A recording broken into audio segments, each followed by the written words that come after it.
Well, good morning. It's good to see all of you again. I wish I was able to be with you in your presence, but this is the way we're going to have to do it for a little while. But it's good that you're all able to be here for our worship, either at 10 o'clock in the morning or at 5 o'clock in the afternoon. But just because we're not able to see each other doesn't mean that I'm forgetting about you. You're in my heart, you're in my thoughts and prayers, and I hope that we'll be able to be together soon. Today I want to talk about some things with the Apostle Paul, because I think he is someone who certainly understood hardship. And certainly his hardship had to do often with persecution rather than just with the general illness of our times, the general financial hardships of what's going on. But I think perhaps in the way that he was able to overcome that, we might also be able to see and be able to overcome as well. Turn, if you will, please, to 2 Corinthians, the 11th chapter. Beginning in verse 23 of chapter 11, we see some of the hardships that the Apostle Paul faced. In this chapter, he's having to defend his discipleship from the enemies that have gathered at the Corinthian church. He's been able to make a great deal of headway with the Corinthians, but there's still some holdouts that are his enemies and are looking for fault with him. Here, beginning in verse 23, he says, "Are they servants of Christ? I speak as if insane, I more so. And far more labors, and far more imprisonments, beaten times without number, often in danger of death. 5 times I received from the Jews 39 lashes. 3 times I was beaten with rods. Once I was stoned. 3 times I was shipwrecked. A night and a day I've spent in the deep. I've been on frequent journeys in dangers from rivers, dangers from robbers, dangers from my countrymen, dangers from the Gentiles, dangers in the city, dangers in the wilderness, dangers on the sea, dangers among false brethren.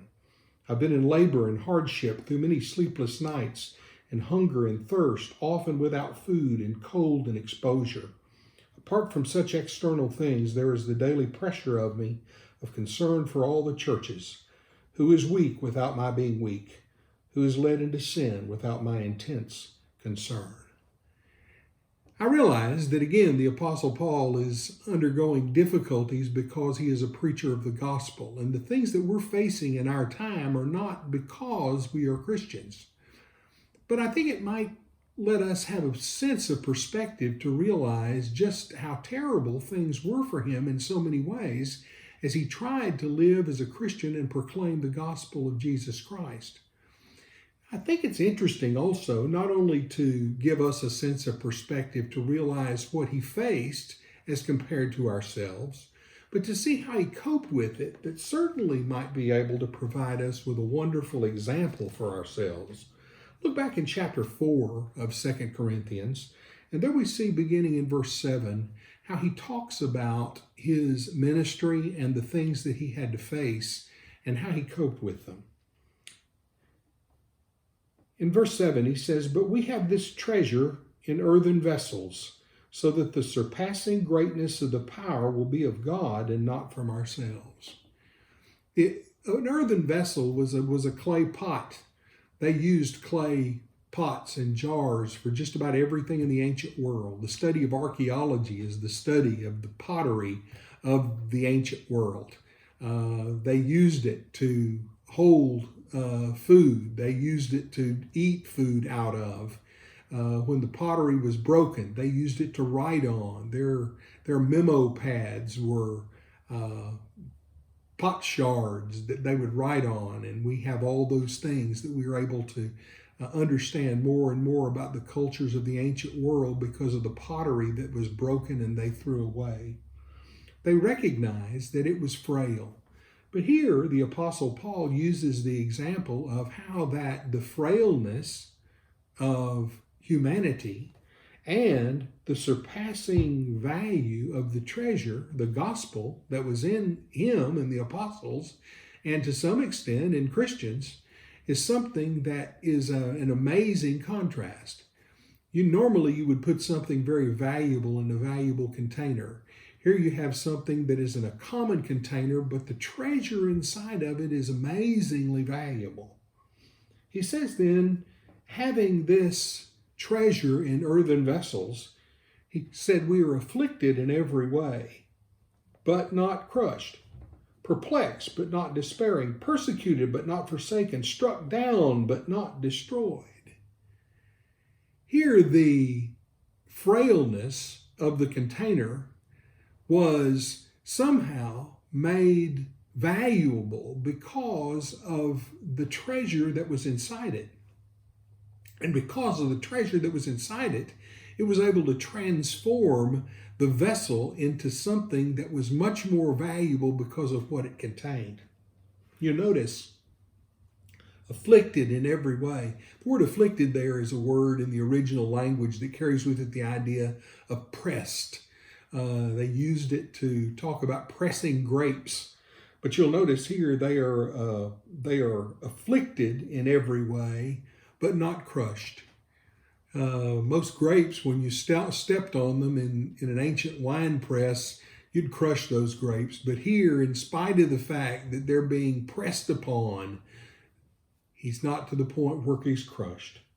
Perplexed, that means uncertain, not knowing necessarily what was going to happen. Puzzled, but not despairing. In spite of the fact that there are things that he doesn't know, that there's things that he doesn't understand, he still doesn't despair because of the hope that he has because of the treasure that is within him. We sometimes don't know exactly what's going to happen with this virus. We don't know what's going to happen in terms of even the life of some of us here.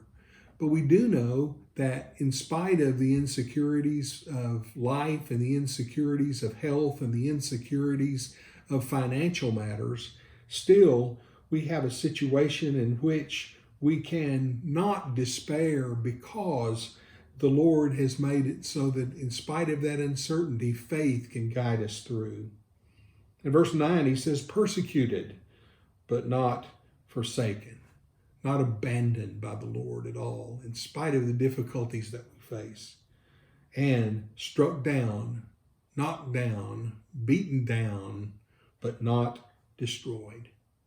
Here, in most of these situations that we find, we see a society in which there are people who are afflicted, who are perplexed, who are persecuted, who are struck down as far as their health, as far as their lives, as far as their circumstances are concerned. But the wonderful thing about the treasure that we contain is the fact that the gospel can transform us so that it doesn't defeat us. It makes it to where the faith that we have is something that gives us a confidence in the Lord that allows us to keep from being crushed and despairing, keep us from being forsaken and abandoned, keep us from being destroyed by the circumstances that we face. Because, as it says in verse 10, always carrying about in the body the dying of Jesus, so that the life of Jesus may also be manifested in our body. For we who live are constantly being delivered over to death for Jesus' sake, so that the life of Jesus may also be manifested in our mortal flesh. So death works in us, but life in you. The point that's being made there is the fact that the faith in Jesus Christ, the confidence that we can have in him, the hope that that instills in each one of us, is something that can make it so that the life of Jesus, while it is manifested in our mortal flesh, shows the same kind of trust in God, the same kind of blessed hope that Jesus showed in his apostle, in those who were his servants here in the Corinthian church, and those also in our day and time who allow the life of Jesus to be manifested in our bodies as we face the difficulties that are around us. In the last part of chapter 4, beginning in verse 16, there the Apostle Paul says, therefore we do not lose heart, for though our outer man is decaying, yet our inner man is being renewed day by day. I don't know what's going to happen with this virus. There are people who say that we've hit the flat line. Our peak has come and is leveling off. I don't know whether that's the case or not. I don't think anyone is certain what's going to happen once we begin to let off on some of the societal controls that are around us. It may very well be that there's a resurgence in the death rate and a resurgence in the hospitalization rate of people who are suffering from this terrible disease. Our economy may not bounce back as fast as we think that it's going to. But what's interesting for us as Christians is to realize we have something much more valuable than a good economy and than good health. Because even though our outer man is decaying, our inner man, through Jesus Christ and the message that we contain about him, is being renewed day by day. He says in verse 17, "For momentary light affliction is producing for us an eternal weight of glory far beyond all comparison." Momentary light affliction, he's talking about the things that we mentioned back in chapter 11. I wouldn't consider being beaten times without number a momentary light affliction. I wouldn't consider the fact that I had been stoned so badly that they went off and left me because they thought I was dead as a momentary light affliction. But you notice how the Apostle Paul puts it in perspective. Momentary, because it's here today, gone tomorrow. Light rather than heavy, because it wasn't going to destroy him. And it was an affliction, but not something that was going to give him a loss, but instead ensure for him a victory. When I think of a momentary light affliction, I think of a paper cut. Have you ever, been looking through a book or looking through a stack of papers and your finger rubs along the edge of it, it gives you a paper cut and it hurts, but it's not a major wound. You don't go to the hospital and get it sewed up. You basically just suck on your finger for a little bit. You might put a Band-Aid on it and it's over. Do you realize with all the things that the Apostle Paul suffered, he, because of the fact that he contained the treasure of the gospel of Jesus Christ and did his best to make sure that the death of Jesus and the life of Jesus was manifested in his mortal flesh, that he could consider them to be momentary light affliction. Trouble, what trouble? Because in the final analysis, that fades in comparison to what the Lord has in store for those that love him. In verse 18, it says, "For while we look not at the things which are seen, but at the things which are not seen, for the things which are seen are temporal, but the things which are not seen are eternal." As we go throughout our week, let's think not in terms of what we're missing out on because of this time in our nation's history. Let's do our best to stay safe, but realize that there may even be some of us who get sick. I knew of a lady who got this virus in a congregation that I just came from in Kentucky. She's fine now. But there are people, even among our people, who are going to wind up being sick, perhaps. There are also other people who are going to be affected because of the illnesses of people who are friends and neighbors of theirs in the community. There are people who have lost their jobs. There are people who are devastated in terms of their investments. How that's going to work, I don't know.